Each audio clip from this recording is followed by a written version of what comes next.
जय जय रघुवीर समर्थ, जय जय रघुवीर समर्थ. श्री समर्थांचे निवडक अभंग क्रमांक 91चे निरूपण. श्री समर्थ रामदास स्वामी या अभंगात भगवंताला नवस कोण बोलतो याचे विवरण करीत आहेत.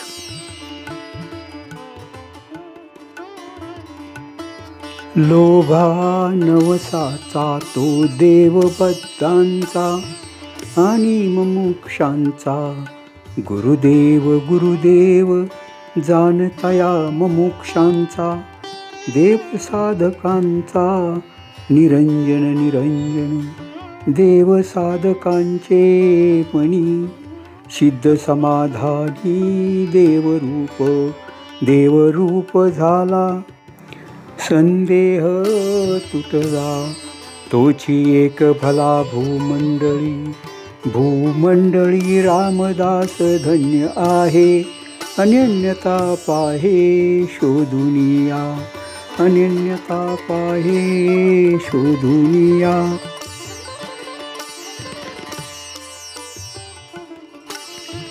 समर्थ रामदास स्वामी म्हणतात की ज्या मनुष्य प्राण्याचे मन लोभाने युक्त आहे तो संसारामध्ये बद्ध असतो.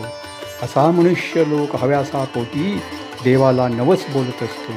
थोडक्यात त्याचा देव हा नवसाचा असतो. मोहापासून सुटलेले लोक मोक्षाची इच्छा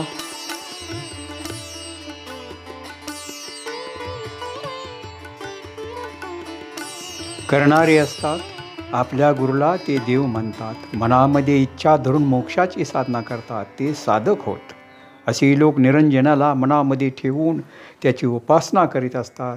तसेच ते सिद्ध साधनांमुळे पूर्णपणे समाधानी असतात. त्यांच्या मनात कोणताही संदेह राहिलेला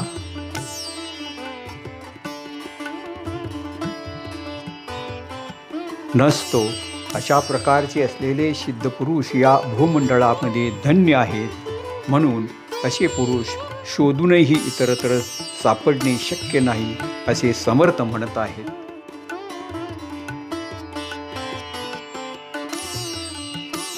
जय जय रघुवीर समर्थ, जय जय रघुवीर समर्थ.